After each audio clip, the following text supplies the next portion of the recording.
Hello friends, welcome back to my channel. So I'm reading today for Sagittarius energy and I'm really excited about your reading. It feels actually really quite positive. I'm sorry about the background noise, hopefully that'll kind of wear off in a few minutes. It feels very positive. It feels like soul revival energy. It feels like looking at something from a completely different perspective. You've got this kind of generational thing going on. You've got all this beauty and happy families and community energy. It feels really good. So it feels a little bit like I want to say that you're changing minds, but it could be that you've changed your mind about something. So what I first got for you was this thing about supporting beauty as a concept. And it's so funny for me because I got all these channel messages and then like beauty literally came out. And you've also got things like this community card where you've got these kind of like, it's almost like three kind of very beautiful women, right? So you've got this thing about beauty and women coming through. I mean, I don't want to be overly feminist because I think this applies to men as well. And especially like, you know, people who are a little bit more gender fluid perhaps, you know, people who, you know, drag queens, if you want to say drag queens, or like transgender people. It's this idea of beauty, or like maybe like makeup products, getting your hair done. So of course males who identify as male can also kind of really take care of the looks as well, but I want to say it's coming in particularly as women, whoever identifies as women, right? So you've got supporting women being women. She's beautiful. Now this is coming from my eldest, who is I would say always been quite a tomboy. They've had kind of like a what you would expect from, I mean, they would identify as non-binary now, so but growing up as a little girl, you know, like there was, you know, experimentation with like wearing dresses and things, but they've always been very much like adventurous and a tomboy, which is typical of Sagittarius energy. Oh, I should say actually I'm reading for Sagittarius Sun, Sagittarius Mars and Sagittarius Venus. I myself have Sagittarius Mars and so does my eldest, so I do resonate with your energy quite a lot. But yeah, this idea of like, you know, even if they were wearing a pretty dress, you know, they'd be still running through the mud and climbing trees, that kind of thing. So it's like, it's not, you know, it's this thing about having fun and maybe like playing dress up. You've got like many masks there and like trying things on and experimenting, which is very Sagittarius, right? But Sagittarius is like, let's give it a try kind of thing. But yeah, I was thinking about, I'm watching this. Again, you have a little bit of a gender politics theme to this reading, so if that's not the discussion you're wanting to have today, I understand if you want to switch off. But I want to say I'm not going to be like overly like toxic feminist. You know, like there's feminism and then there's kind of like over the top feminism, if you know what I mean. I'm just gonna, but there is this gender thing and beauty thing coming in, which is part of your reading, so I assume it's going to be part of your experience this month in some way, shape or form. Anyway, disclaimers out the way. I don't want to alienate any guys watching. I think that's what it is. You know, I think a lot of the time when you have discussions around gender politics and feminism, I think sometimes men can feel quite alienated and almost like blamed for things that, you know, just because they were born a man, you know, they're not necessarily perpetrators of the kind of topics that come up, you know, not directly or intentionally at least. And I think sometimes it kind of like, I think men can find it quite hard to access, even if they're supporters, right? Even if they're, you know, liberal kind of, I believe everybody should be able to do whatever they want to do, which is feminism, right, equality. Even if they have those values, I think sometimes, you know, they can feel a little bit like, you know, you don't get a say here.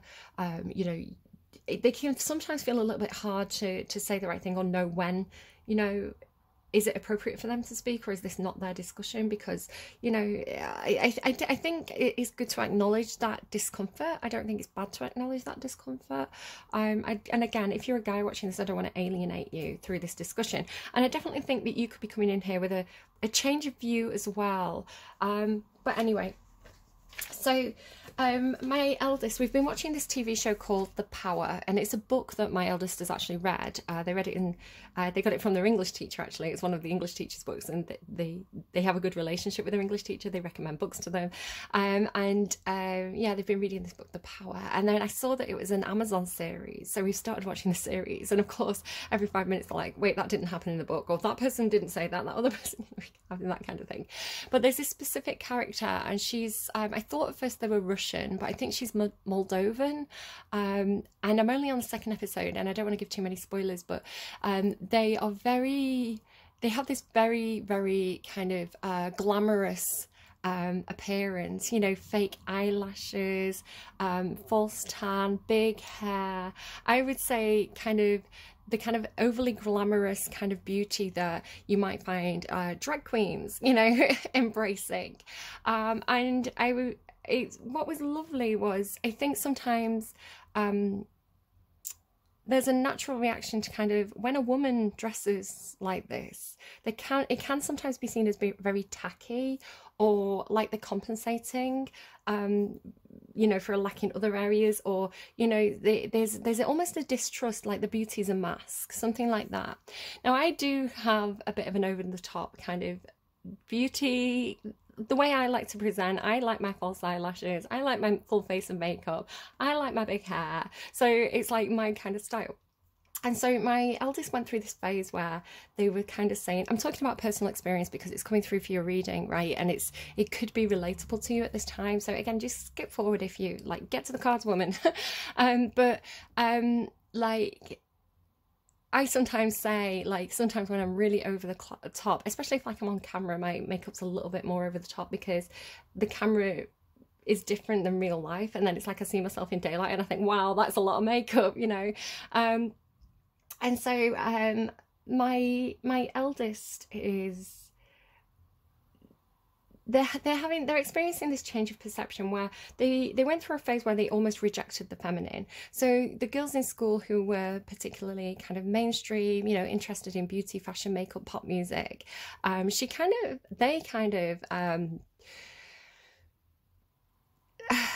saw this as of low value, like, you know, they'd make comments like those girls, like those shallow girls, and kind of stuff like this.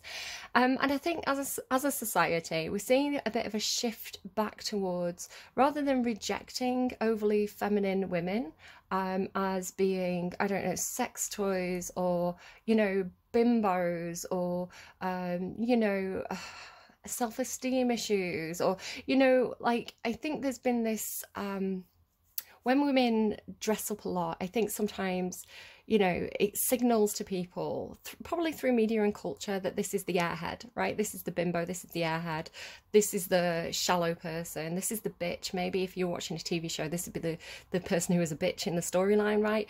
So it's like, sorry, they're telling me tart with a heart. That's quite funny. We're seeing this shift now, I want to say, with things like the Margot Robbie Barbie movie. And I think Margot Robbie's a brilliant actress where, you know, she was in danger of being typecast as, you know, the pretty blonde bimbo. And she's really kind of like stepped up a game. She started her own production company. I think she's amazing. You know, she's a businesswoman. She's smart. She's funny. She's, you know, not to be underestimated. And she's done very well for herself. And so doing things like the Barbie movie and like the Pamela Anderson documentary and things like this as well, not the documentary. She did do a documentary, the series. We're seeing these figures, these kind of almost like bimbo Barbie-like figures who are interested in fashion and makeup and, you know, being happy and friendly and bubbly. And we're re-embracing that and not seeing it as something to be dismissed so much anymore. So my eldest watching this TV shows was going, oh, like, this is my favourite character, one of my favourite characters, like, they're so beautiful, she's so beautiful. I'm getting all my pronouns mixed up, I'm sorry, I don't mean to offend anyone. I just have a bit of a spaghetti brain. No offence intended.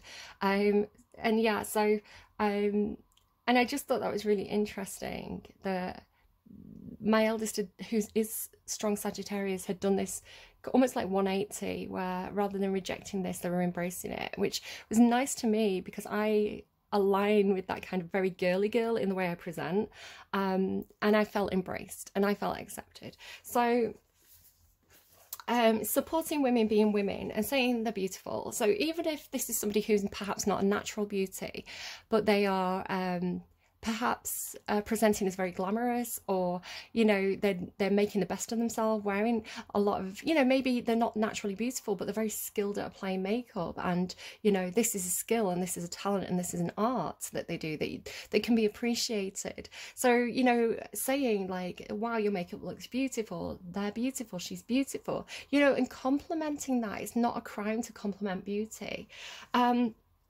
Seeing the value in beauty, and also beauty as a tool. So this specific character in The Power, you know, she's used her beauty as an asset to secure quite a powerful position for herself. You know, if you think about, you're getting some stuff about, you're getting some Capricorn coming in here. Now, I don't know if there's you and a Capricorn, kind of, it's very similar to like how Libra and Scorpio felt very like they were in a relationship. Kind of Sagittarius and Capricorn are feeling like there's some kind of like love affair going on here. Now, I don't know if you have Capricorn placements. Again, my eldest has Capricorn placements, Sagittarius with Capricorn placements, or you could be, I don't know, aligning with a Capricorn. You could be Capricorn cross-watcher, or you could be on the cusp, right? So Sagittarius, Capricorn cusp. But you've got some Caps coming in here, because Capricorn to me is very, very, they have that, it's funny because they can sometimes be so subtle, but sometimes they can be so over the top. It's like playing dress up. So if you think about some very famous Capricorns, you've got Shirley Bassey, I mentioned the other day, Elvis Presley, which is coming through twice in some songs. You know, Elvis Presley with his rhinestones and his jumpsuits. You've got people like David Bowie, I think is Capricorn. I always get confused if he's Capricorn with Aquarius moon or Aquarius with Capricorn moon. I think he's on the cusp. Who else? Like Dolly Parton, famously very, very over the top dress style. So I don't know if like maybe you and a Capricorn haven't got on and now you're getting on or something like that, like you're appreciating them, something like that. But you are getting Caps energy, like almost pushing into your reading. I'm like, stay back, Caps, your reading's next, just be patient. like Virgos, earth signs need to be patient. So yeah, so this idea of beauty as a tool, it opens doors, but it also alienates. So, you know, sometimes, you know, people talk about, you know, the world is there to support beautiful people, you know, like the most attractive person, say everybody's CV is the same, the most attractive person might get the job. Yeah, or they might intimidate the person doing the interview and make them uncomfortable because they don't know how to react to somebody that they feel attracted to in a workplace, and they might not give them the job. You know, it can work both ways. So it depends on the receptivity of the person. Like, yes, sometimes beauty can be good in certain industries, in certain situations, but it also can alienate people because they don't know how to act around you, or you know, people might not know how to relate to you, because it is almost like wearing a mask when you have a full face of makeup. So yeah, it's almost like a double-edged sword kind of thing. So what you seem to be doing, Sagittarius, is you seem to be accepting and making space for people who trade on their looks. So it's like seeing this as a skill, seeing this as an asset, seeing this as a tool, right? It's like, you know, some people may not be very good at applying the makeup, but they might be rocket scientists, right? And that's really valued. It's like, wow, you're so smart. That's seen as something that's valuable. Where like, I think that, you know, say you worked in some kind of movie industry, you know, you need the makeup artists, you need the people who are professional skilled makeup artists. It's a learned skill. I say this about fashion. I worked in fashion for like 15 years, I think, something like that. Maybe longer, I think maybe longer. Understanding fashion is a learned skill. You know, anyone can look at something and say, that's a nice pair of jeans, but actually knowing the detail of like, why do you like that pair of jeans versus that pair of jeans? They're both, you know, they're both high-waisted flares. why is that pair better than that pair? I can tell you about the way that this material's cut. I can tell you about the stitching. I can tell you about the specific techniques that are used in this, which is why you prefer that one over the other. You know, somebody who's not trained may not necessarily be able to pick out the details. They might be able to say, this pair of jeans is more comfortable, I like this fit better, but the why, right, the technical detail is an aspect. So if you look at someone like Coco Chanel as well, Coco Chanel was so successful and was so famous and is such a well-known name because they started to do, they started to cut fabric on the bias. This isn't something I knew when I started working in fashion. It's something that I was taught by somebody who knew more than me. So again, it's something that was learned. But they, so Coco Chanel, fabric, if you think about like the what is it, the weft and the weave or something, weft and wane, like I'm saying I'm an expert and then I get it wrong. So the thread of the fabric, right, goes like this. And so a lot of the time, especially in cheaper garments, when they cut the fabric, when they cut the shapes out of the fabric, they will cut it like kind of straight on along the lines, because it's cheaper, because you can fit more of the blocks, more of the shapes onto the fabric and get more out of the fabric if you cut this way. It's also easier to stitch together if you cut like that. Well, what Coco Chanel did was she started to turn the fabric so that she was cutting on the diagonal, right? This gave it's harder to sew, it was harder to stitch, it took more dexterity and skill to be able to stitch when you cut like this, and it also meant that the fabric and the fit of the garment was much more flattering and flowing and beautiful looking. So this is why, because she developed this technique, this is why she has become a household name and she's so celebrated, because you know, this technical knowledge and this skill and expertise that she had. So I think underestimating something that is a skill is actually a stupid thing to do. You know, just because it's something that's beautiful, it's still a skill. And so actually re-evaluating the thought process behind this and seeing makeup application or hairstylists or people who do gel nails and who work in fashion and beauty as skilled empowers the feminine. It empowers what is traditionally women, rather than devaluing it and seeing it's something that's, you know, not necessary. You could talk about this as, you know, in terms of the arts and humanities and in the whole, and what this does to the soul. You know, if you think about how you feel when you see something beautiful, when something really, or when you hear a piece of beautiful music, because you've got joy in music here, when you're really moved by something because of its beauty, you know, that it uplifts your soul. It does something to you that logic can't do. You know, maybe you do, maybe you feel particularly uplifted through solving maths problems, I don't know, but it's that feeling of and again, I was watching The Power, and the song at the end of episode 1 was a Wolf Alice song, The Last Man on the Earth, and there's something about, I feel I'm welling up now just thinking about that song. It moves me, you know, it moves me at a profound soul level. And this is the importance of the art, and this is the importance of humanities and beauty and things like this, because it doesn't have to have a purpose to be that of value. So this is something that you seem to be re-evaluating this month.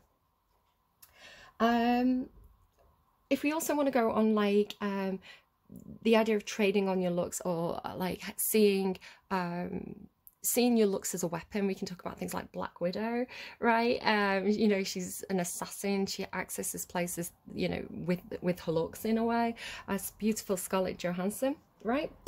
Could be wrong, I don't know, I'm bad at names. And then, funnily enough, as I was setting up your cards, Jezebel by Ricky Martin played. So this is your first song.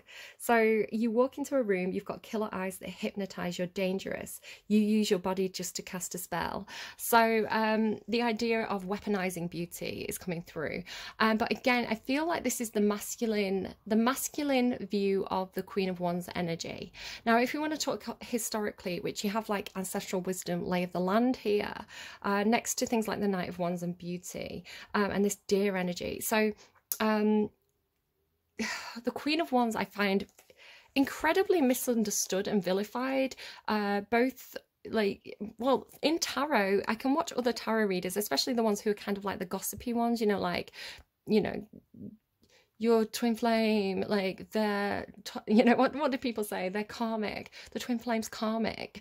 And it's like, yeah, okay, I'm not devaluing that. If that's your story or if that's their perception, then that's their story and perception. But people often call the Queen of Wands the karmic, and that is so unfair, because the Queen of Wands is an empowered queen. She's a force to be reckoned with. She's stunning, beautiful, captivating. She's entertaining. She's fun. She's full of ideas and creativity and spontaneity, and she's wonderful and she's beautiful and she's a force to be reckoned with.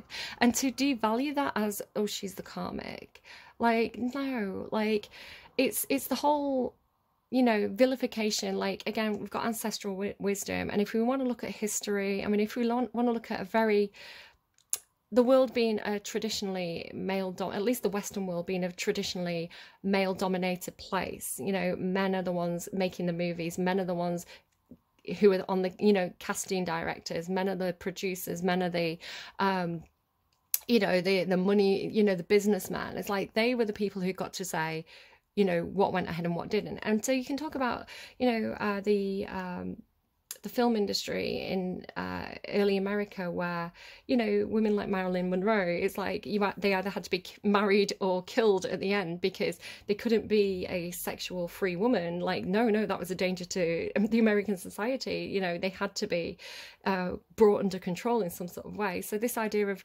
femininity, especially feminine sexuality and beauty, as being something that is dangerous and something that should be controlled, is really just men not being able to put a leash on their own cocks, quite frankly, and then blaming the woman.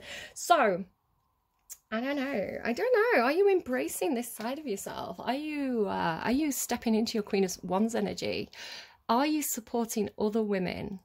Or again, you could be a man watching this reading. Are you supporting the women around you to step into their, it's almost like they're showing me a phoenix. It's like they're full phoenix, Queen of Wands, like fully empowered, sexually not forceful, sexually confident, proud, vivacious, full of life. Like the Queen of Wands is so full of life and energy. And like, are you letting the women around you shine? I think that's the question. Or are you trying to put a muzzle on them and a lead on them and get them behind closed doors where, you know, that's your beautiful woman and no one else can see them? That's very toxic. Like, let's be honest here. Bats could be something. I was seeing a lot of bats in the cards, but none of them actually came out. You've also got Tainted Love by Soft Cell. Again, like, I know it's a guy singing it, and I know this is another thing as well. Like, again, I'm going to come to that in a second, but it is a guy singing it. So again, Tainted Love. You think love is to pray. I'm sorry, I don't pray that way. Don't touch me, please. I cannot stand the way you tease. So again, if we're looking at this, I mean, Ricky Martin is not the straightest of guys, is he? Like, let's be honest here. And I do feel as well, like, gay guys often love a beautiful woman. You know, gay guys really know how to make a woman feel stunning in a non-predatory way. But yeah, like, I don't know, don't touch me, please, I can't stand the way you tease. Tainted Love. You think your love is to pray. I'm sorry, I don't play that way. So you've got a little bit of Virgo coming through here. Virgo had this whole thing about somebody who is kind of like very holier than thou and very prissy and very religious and very, like, but very hypocritical with it. Very much like picking and choosing their values and actually being incredibly toxic. So maybe go and watch Virgo's reading if you've got any Virgo in your chart. But of course, Soft Cell. So I've actually got a load of, again, this came through in Virgo's reading, I think. I've got a load of pictures on my phone now of like performers in the 80s, because there's this weird narrative going on in popular culture at the moment of like, there's only two sexes. You're either a man or a woman. You've either got to... It's like, you know, people who don't recognize the fact that people can represent however they want, and there's, you know, multiple genders and things like this, like, you know, like that very conservative, I want to say minority, I want to say they're a very vocal minority, Which fine, if you feel that way, that's absolutely fine. You know, you're entitled to your opinion and I'm entitled to mine, and never the twain shall meet. Yeah, it's just funny to me because it's like, you know, these people, if something like "you spin me right round, baby, right round" came on at a disco, they'd be dancing, you know. And it's like, you know, it's like they never sang along to David Bowie or Elton John or, you know, Prince. You know, they never went, "I just want your extra time and your kiss." Like, no, like, it's like the 80s didn't happen, and like all of a sudden everybody's woke and everybody's shocked. I'm like, were you born yesterday? Like, what are you on about? Like, go and look at some Greek art and tell me that. I don't know. So, you know what I mean? It's like, why is that narrative happening? Why are people so scared? I don't know. Is there some ulterior motive to the people pushing these agendas, like trying to sell beer to people? I don't know. Anyway, Love Kali came out. So there's a card called Love, and it's Kali. So it's love as a destructive force. Take that the way you want. So yeah, that's your opening. But you've also got, right, so the kind of Capricorn thing I'm going to talk about here, I feel like we're starting to push into Capricorn's energy. But again, some of you could be cuspers or have Caps in your chart, so I don't want to not mention it. Okay, let's go. So your cards then. I'm getting really warm. Queen of Wands energy. Whoa! You're making me sweat, Sagittarius. You've got Wolf and Throne, which is making me think of Libra's reading. Go and check out Libra's reading if that is relevant to you, because you have got this Courage card here, which they had, and Beauty. So you feel like there could be a Libra involved, or you've got Libra placements. Wolf and Throne. Why do we keep reading Thorn? It's almost like, because it's like happy little accidents in tarot readings. Anything I say is part of the reading. So if I'm reading it as Wolf and Thorn, right, it's like, they're giving me, "Thorn in my side, you know that's all you ever were." It's like the parable of the lion with the thorn in its paw and the lady that pulls the thorn out, and then it's like the lion protects the woman, right? It's like this, you wouldn't think that these two would be friends, but they're friends. That kind of thing. Or like, because you do have reciprocity here. So that could be something for somebody. You've also got the Church and the Deep Sea Astronaut. So Throne and Church is really giving this energy, which is coming through kind of like, I don't know if you know the Tower in like the Lenormand deck. It's kind of like the Hierophant card. It talks about elephants. I don't know. Hierophant Emperor card. So it's got this feeling of like, the lawmakers, right? The authority, the structures, the rule makers, Throne and Church. You know, should these be two separate things, or should they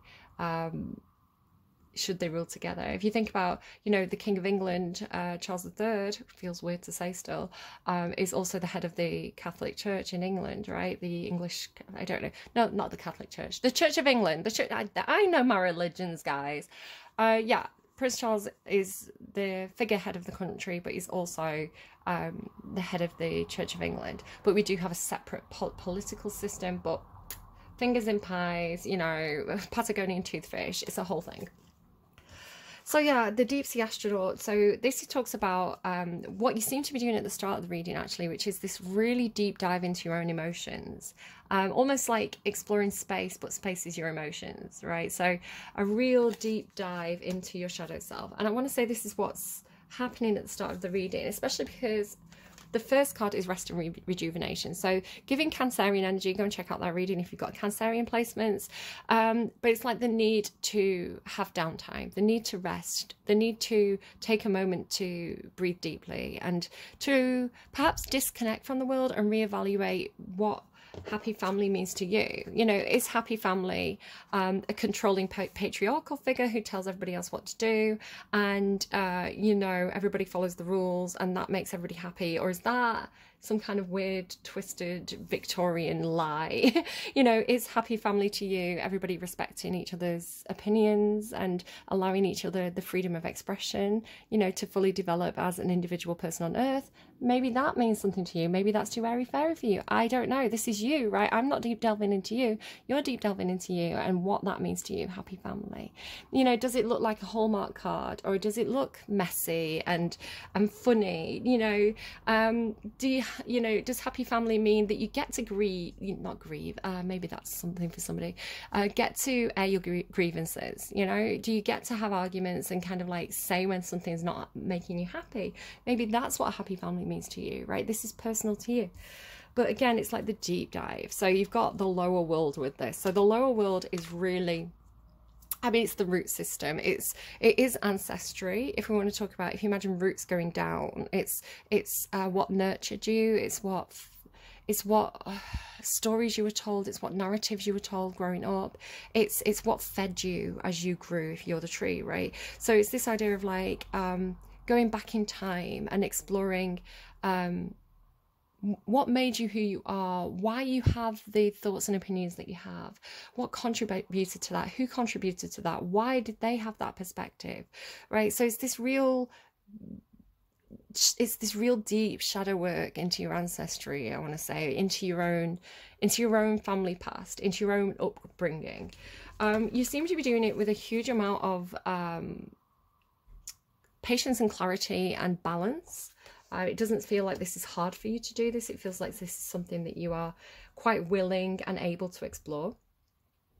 But then you come back out of this with, I want to say, a new perspective or a new creative idea. It's very much, it's similar to me, where I posted to Twitter this week. Every time I meditate, every time I try and like empty my mind starts to do its own thing, and I'll come up with some huge creative project just out of the ethers, and I'll be like, whoa, I've, you know, designed an entire game, you know, I've designed an entire game down to the finest details in that 10 minutes I spent meditating. Because I think when you meditate, when you clear your mind, when you disconnect from external forces, it allows your inner voices to speak, right? Your inner, you know, you can connect with your guides, you can you just get to explore your own consciousness and find it's like finding the answers within, and then coming out with a huge amount of passion and enthusiasm and creativity and new ideas. It's like the spark that drives the Queen of Wands forward, right? It's like the get up and go, right? So the Ace of Fire, it's this real kind of lust for life or enthusiasm or new idea energy, and you seem to be really opening your heart with this. Again, I feel like it could be, again, you're pouring yourself into some kind of creative project because you've got joy in music here. Maybe you do meditate and listen to songs, and this is very uplifting for you. And you don't have to actively meditate. You could be like, again, my eldest listens to songs as they fall asleep. So it's like as your mind wanders, you know, the combination of music and creativity and all this good stuff. So it could be that you're pouring yourself into some kind of creative project with a huge amount of passion and joy. You know, this new idea that you've had, you're very enthusiastic about it, and you're just loving it, right? Again, Libra energy kind of coming through. Libra had this creative muse energy, this visionary, like when they're alone, they were feeling very inspired this month. So you could have Libra in your chart if you want to check out their reading too, particularly against Sun, Mars, Venus this week. But yeah, whatever this is, it's like your heart's in it, because the Page of Water to me, it can mean an apology, and you could perhaps be apologizing to family. Maybe somebody's apologizing to you. You could be apologizing to members of your community, or there could be a child involved. Okay, there's children on this card, but the way I'm reading it is it's like this big heart opening. It's this big willingness to embrace things that perhaps you've not embraced before, or people that you've not embraced before. It's like rather than dismissing somebody else had this, again, Bommy Spirit. I really like Bommy Spirit, and her Capricorn reading had, I think it was Capricorn, had something like this. It was like it's like you've always been told to reject something. Again, maybe it's like, oh, you know, women who wear too much makeup are Jezebels, you know, like what's that really toxic channel with the two women who are like, if God wanted you to wear makeup. Like, this is so stupid. There's a brilliant video actually of I want to say it's Trixie, is it Trixie Mattel? I think it's Trixie Mattel reacting to one of their videos. And Trixie Mattel, like, so she does it with so much grace, and yes, she's kind of having a bit of a laugh at it, but she's, you know, kind of respectful, and like, I don't know, I think to handle kind of someone coming at you in quite a toxic way, so with so much grace, I think really says quite a lot. Again, going back to kind of a Capricorn and like that Dolly Parton interview, the very famous Dolly Parton interview where a newsreader's really kind of being quite like quite rude to her about the way she looks, and Dolly is just so graceful and gorgeous, and like, you know, she replies so eloquently, and she really came off well, I thought, in that interview. So again, it's that kind of thing. It's like this because perhaps you've been taught what a happy family is, or perhaps you've been taught to reject a certain type of person or a certain way of being. And so for you to take yourself away from like the noise, you know, the media discussions, you know, and just to sit around and think, what do I feel about this personally? Like, am I really bothered about this, or am I just bothered about this because my friends and my family are telling me to be bothered about this? You know, is there something really wrong with that? Is it really bad if Betty wears too much lipstick? Like, I remember like once going to, it was a Bryan Adams concert, funnily enough. I was going to a Bryan Adams concert, and I had this like really deep red kind of like fluffy, what's that, mohair jumper. And I had like black jeans. I looked very rock and roll, but I was about 14. And I had on, you know, because again, like it was kind of like the time of the goth kind of thing. And I had on like this really dark red lipstick, like a plummy dark red lipstick. I lived in a pub at the time, and one of the kind of workers there was really wanted me to take the lipstick off. You know, she really thought I looked like a and I was like a 14-year-old girl going to a concert, and I liked the fashion of like this kind of like rocky look. And I was like, I don't really care what anyone thinks of me. I like how I look. So again, it's that kind of thing. It's like, who cares if a 14-year-old wants to wear black lipstick? You know, are they really hurting anyone? Or is it actually something in you that's offended that needs healing? It's that kind of thing. And I want to say, actually, if this is you, again, it could be that you're changing minds, but I feel like there's something in you that's changing mindset, because you're realizing that this isn't an opinion that you've developed personally through any logical reason. It's an opinion that's been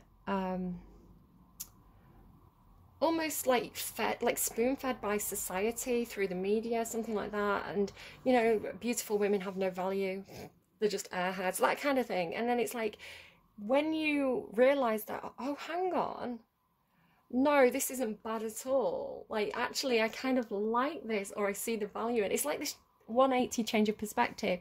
It's like you are very enthusiastic, very inspired. Your heart's wide open, because this is unconditional love. Like, the Ace of Cups for me is unconditional love. And it's like, suddenly, this is like, these people can now be your friends, is the way it's coming through. It's like, you know, I didn't see them before, I didn't value them before, I dismissed them, I made fun of them, but now, hang on, I see their value, and I think I might be able to be friends with them, I might be able to fit in with them.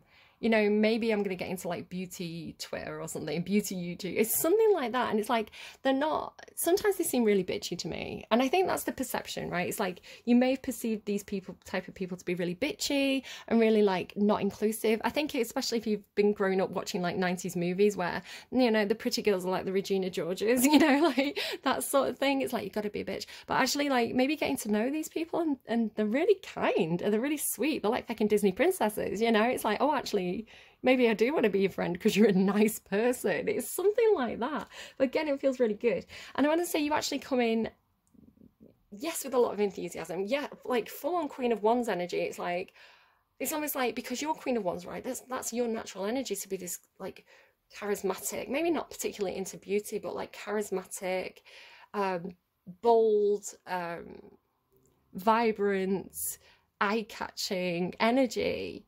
And I don't know, it just feels really like you've got this new opportunity to connect with this new area that you've not explored yet. And then joy in music. And then there's something about wanting to protect, because whenever I see like, sometimes if I see like a full-on kind of like adult male deer, like a stag, that can be like the emperor energy, right? That's like father energy. But this is looking a little bit more to me like a vulnerable young deer. I think they have got antlers, but for some reason, I think because of the swords, right? The conflict, I'm reading it as vulnerability. So,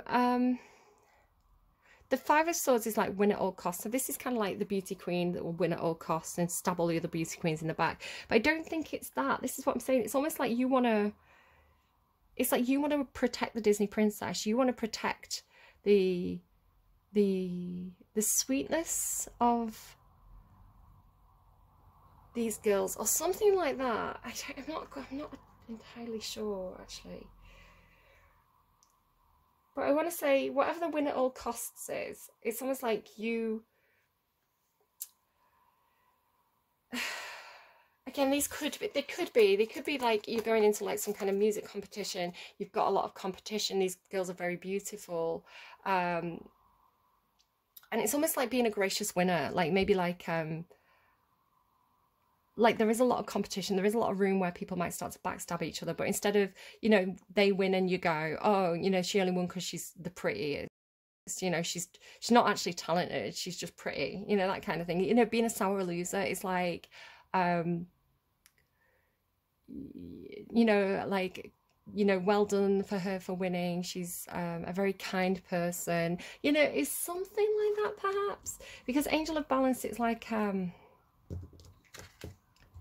it's again, it just feels like you've found something new, because it's like this little kid, right? It's like this kid's found something new. It's like they found a new perfume, or they found a new makeup product, and they're really excited to use it. It's something like that. It's connected to joy in music and like the heart. It's hard to explain because it's more of a feeling than... I'm just gonna have a sip of my tea as well. It's more of a feeling than... It's like the essence of your soul. Like it's something to do with, because you have soul over here. It's transformative for you. Right, so can you see how it's like the music's almost coming in and out of her, right? There's this collaboration perhaps between the music and her energy, her soul, her spirit. And then it's almost like this Ace of Fire, right? This new inspiration, this heart-opening energy. It's like, it's almost like the frankincense or something. It's like this, if I could bottle and sell this feeling, something like that. If I could bottle and sell this feeling, you can't bottle and sell a feeling, but you can make music that makes people feel that feeling, right? I'm not sure. And then courage to... something about the blue and the butterflies, right? Because you've got this butterfly energy. So Gemini perhaps placements here. All this blue butterfly energy, and the butterflies representing the soul, right? So it's like the... If I could transform the land, through music, right? So here's the castle, right? Here's where, you know, the politicians are, the kings are. They make the law, they make the rules, they make the... Yeah, and I want to say there is, because you've got like church, right, and throne, you know, like, and maybe there's something where you're seeing... It's like you're seeing your country, or you're seeing your community as something that's being damaged. It's like, it's almost like if you imagine the trees are dying back, right? The land's becoming corrupted because of some kind of like false emperor energy. It's like the people in politics who are perhaps, you know, when certain politicians have very vileful language, you know, the very toxic language, very derogative language, and then, you know, this filters down into, it's almost like poisoning the start of the well. I think there's a Shakespeare, is it Shakespeare or is it, oh, that's interesting, is it the Duchess? It might be the Duchess of Malfi. I want to say it's the Duchess of Malfi. There's this thing about like poisoning the well and it corrupting the entire population. So it's like, if your leaders, if the people on the podium are horrible people, it's like that that filters through society.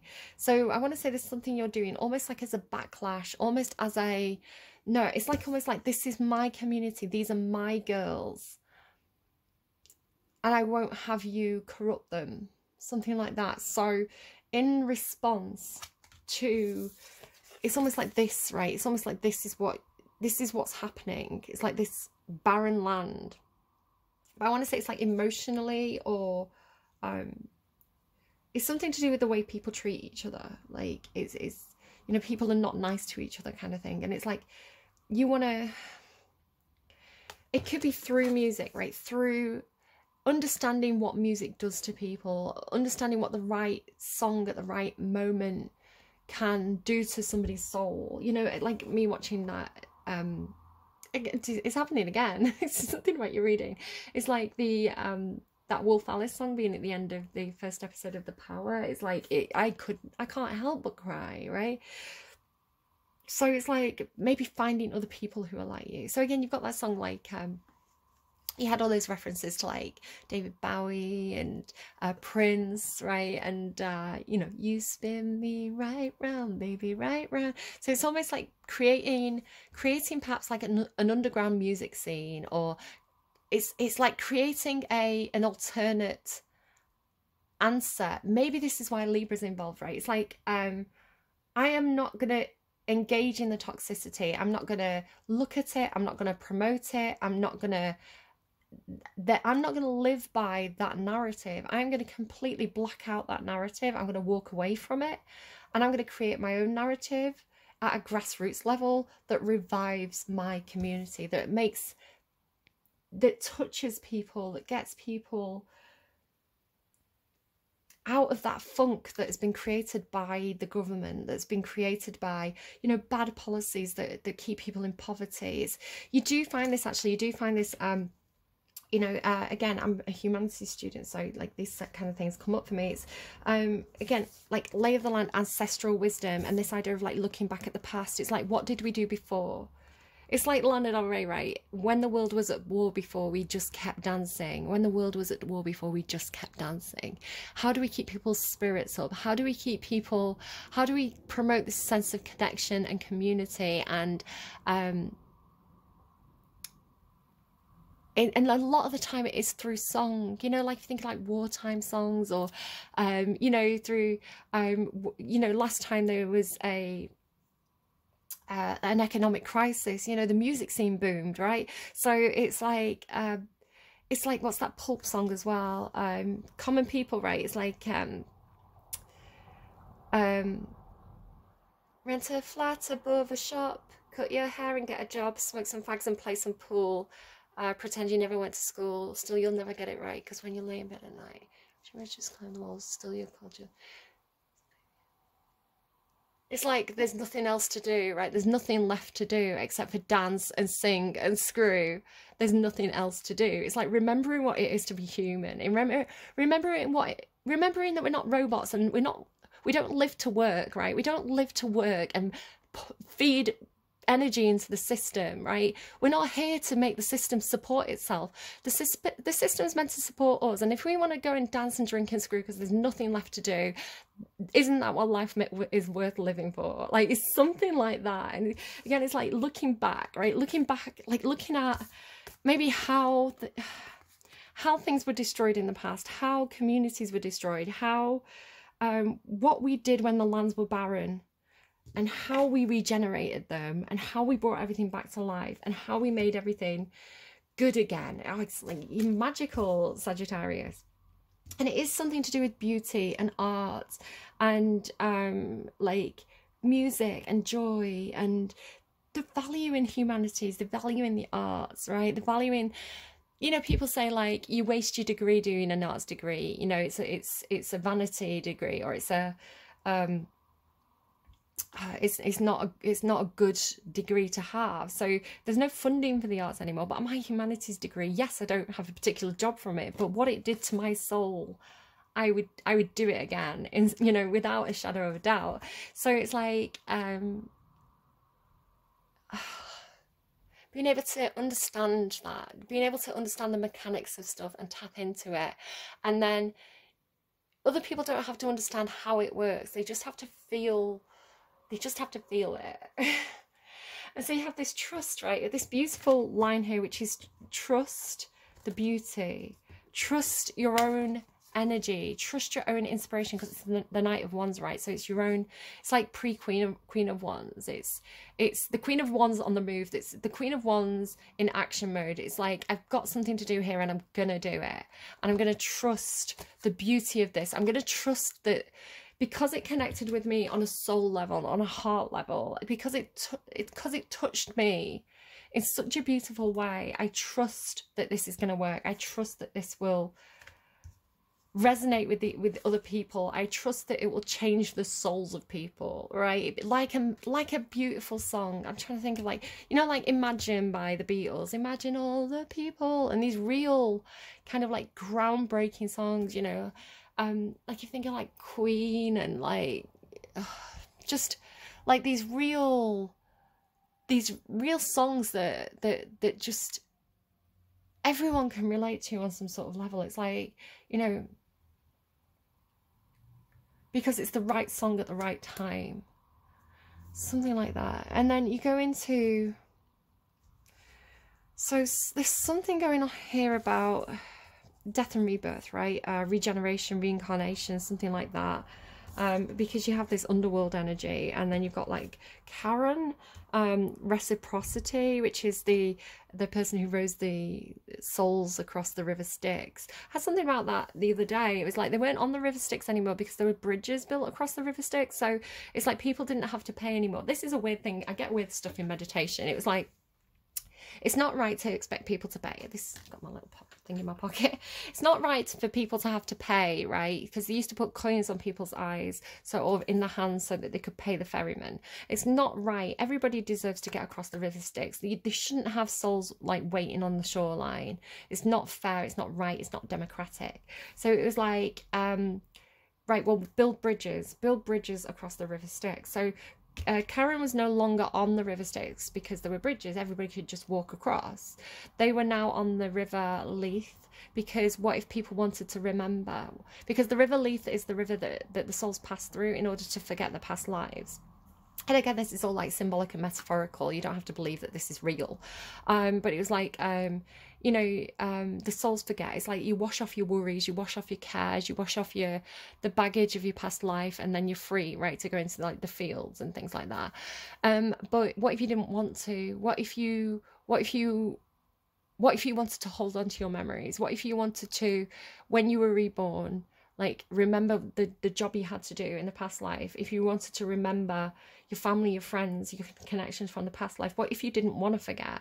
So then you could pay Karen to row you across the river Leith. I don't know, but it's like reciprocity and cycle. So again, you have got a sense of community, so you want to talk about community and reciprocity. It did come out in reverse, which I don't know if it was intentional or not. So maybe something's not there's no reciprocity, or you're worried about whether something will be reciprocated. I'm not quite sure. But then there's this beautiful energy of like, it's like the Disney princess, right? It's like, again, like seeing the value of the Disney princess, because maybe it's like, you know, because this, say it's like a specific person in your community, and because they look like a Disney princess, and because they have this soft, gentle energy, it's always like, this card gives me the children run to them. So it's like when something happens, when the children are scared, it's like they run to this person. So you could be talking about like, say you've got a nursery school and there's several teachers. It's like if there's a big bang, right, and the kids are scared, they run to the Disney princess caregiver, because she instinctively, like, her beauty or her gentle nature, her gentle soul represents safety. Almost like she's got hair, what is it? She's got eyes of the bluest skies, as if they thought of rain. What is it? Like hair, and I used to hide when the thunder, something like that. I do know it, but it's hard to pull it in when I'm channeling other things. So yeah, it's like, and again, it's like the value in the gentle, beautiful Disney princess type character because they somehow represent a gentle soul and safety, something like that. And then there's something about like the mask being off, right? It's almost like the makeup being off, the mask being off, seeing the authentic self, seeing somebody at a soul level, and perhaps seeing yourself at a soul level, because again, remember you were doing this deep dive at the beginning. So when you can do that deep dive on yourself, you can see it in others, something like that. And then there's this thing about crossing from one, because you have change, right? You have this transformation, and you're very passionate about this. Remember, you've got this driving energy, like you're very determined to move on this. Like, again, you've got this kind of greater good. I've had an epiphany. I know how to make a difference. This is for the greater good. Like you've got this driven energy to you, and then like filled with trust, right? Filled with trust. And then there's something about like crossing the divide, right? So you have the farther gate. So you're going through this gate, and then there's this other gate. So there's this void space. You have to cross this void space. And like, that's why this energy's here, right? It's like they are going to help you cross the void space. So this could represent somebody in your life who can help you, like a guide, right? Like a guide, or a, maybe an expert. It's like they are familiar with this space that perhaps you find very unfamiliar, and perhaps you have a bit of fear because you've got courage, right? So it's like there's this person here who could be this person for you, right? It's like they're there as a guide while you navigate this no man's land territory, right? Until you're safe on the other side. And then many masks. So it's like it's interesting that they're consecutive from the, are they from the same deck? They are from the same deck. Like they're all from the same deck. Like they're consecutive from the same deck. Like many masks, the authentic self, and then detox, repairing the mind, body, and spirit. So it's almost like stripping things back, right? Taking off the mask, taking off the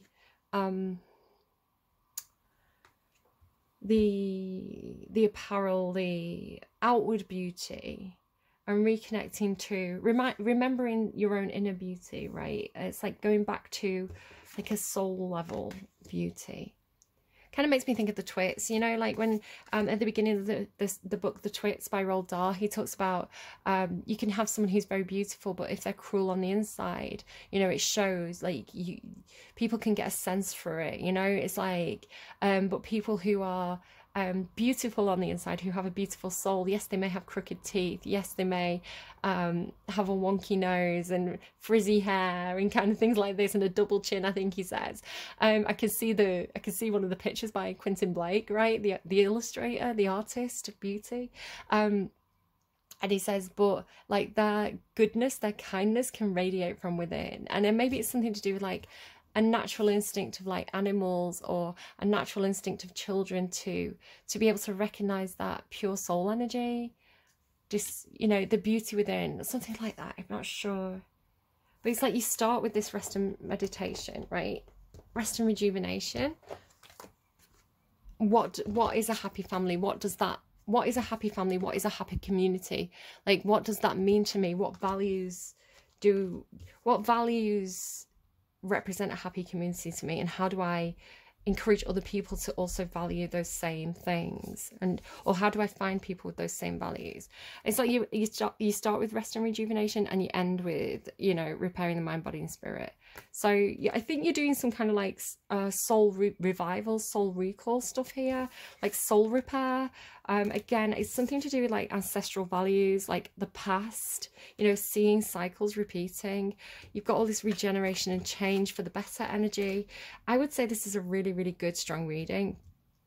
I'm not quite sure what you're doing. I don't know how you feel about kind of what I've been picking up on, but you feel very, very, again, it feels really like from the heart and positive. So again, you might look at some of the people who are perhaps particularly outspoken, especially those who are trying to sell something. And, you know, some of the language that they use, and how they kind of like belittle others in order to sell their product. Oh, my product's better because they're so stupid, or they're so wrong, they're so bad. you know, and perhaps saying, you know, their product's great. How about my product? You know, and just doing it in a better way. It's something like that. I'm not sure. Okay. Whatever you're doing, right? If you're feeling it, if you're feeling that from the heart, inspired, I can make a difference to the world. I can make the world a better place where people are happier. If you're feeling that, if you have an idea, I would say roll with it. It feels very divinely inspired. And actually, like, it's going to do you good. It's going to help your soul as well. So, oh, I've not finished up with your songs. So, going into Capricorn's reading, and I'm going to repeat this in Capricorn's reading. This Joy and Music card is giving Elvis. I don't know if somebody really likes Elvis. Elvis was a Capricorn. But you've got this kind of, it's like a love affair. It's like an old-fashioned movie, middle America love affair. It's the funniest feeling. It's like somebody had this thing about dancing, like dancing with somebody else and being in perfect alignment with them. I don't know if it was Aries, but you got love letters straight from the heart by Elvis. And then you got American by Lana. And in American by Lana, she says, Elvis is the best, hell yes. So there could be something specifically to do with Elvis. But I was getting Americana, like, you know, like Elvis is very kind of like American kind of like nostalgia, like middle American, like mid-century American nostalgia. He was quite rebellious as well. But somebody else had that. Who was it? Leo is getting all this stuff about American nostalgia. And then because Capricorn's the devil, like, it was intoxicating. If I'm Sagittarius, right, it's like Lana and Elvis dancing together and Lana being completely swept up by him. So it was like Capricorn's the devil. And I'm not saying Capricorn's devils, I think it's far from, right? Actually, I think Capricorns are lovely. But they are the devil in tarot, and they are associated with that intoxicating energy, right? That compelling, intoxicating energy. And so it was making me think of Libra's reading. And Libra had, hang on, let me just go back. Like Devil in LA. They had this stuff about the Devil in LA. Jesus in LA by Alec Benjamin, and Devil in Paradise by Cruel Youth. But then they had Love Is Our Resistance as well. I don't know, it's this weird, it's confusing me. I'm like, there's something going on with all the signs this week. They're all talking to each other, and I'm trying to like figure out. It's like watching a soap opera. I'm like, oh my god, what's going on? Who's friends with who? Who's like what's going on here? But it has that feeling, right? Tall tan, driving around the city, flirting with the girls like you're so pretty. I don't know. It's like this. It just felt like whirlwind romance, like really getting swept up in something. I don't know. So I'm gonna go and do. Again, you might be on the cusp, you might have Capricorn placements, you might be dealing with a Cappy, but I'm going to go and do Capricorn's reading next, and I'm curious to see what all this is about. Like, I'm like, tell me more, because I'm always here. I've got Libra Venus. I'm always here for a good love story, guys. So I hope this was helpful. Please take care of yourselves, and I will see you again soon. Bye, friends.